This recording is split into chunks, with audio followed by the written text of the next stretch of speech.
I graduated with a 3.8 GPA, played football, and then I wanted to be a teacher and a coach, but just money was tight.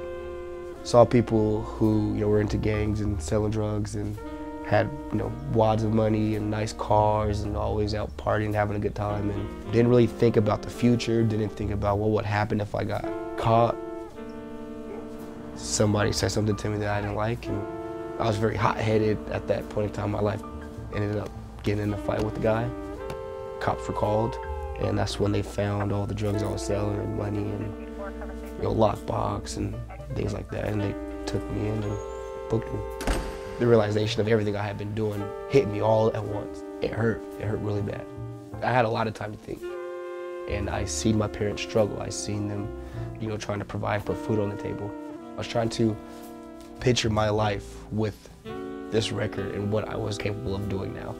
I knew people who had felonies on their record before, and I knew how hard it was for them to get a job, credit cards or bank account. Well, now what am I gonna do?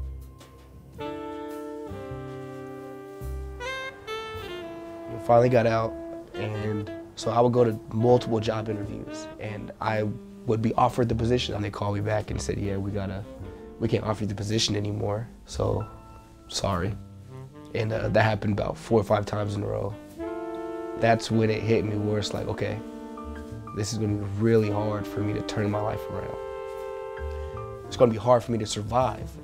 I got to the point to where all my court fees were piling up and people calling me, asking me, when are you gonna pay this? How are you gonna pay this or that? And the only way I knew to make money was, doing what I had done prior.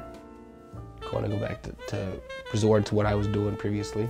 And then my friend, I called him, and he says, well, Dave's Killer Bread, they hire felons, you know that, right?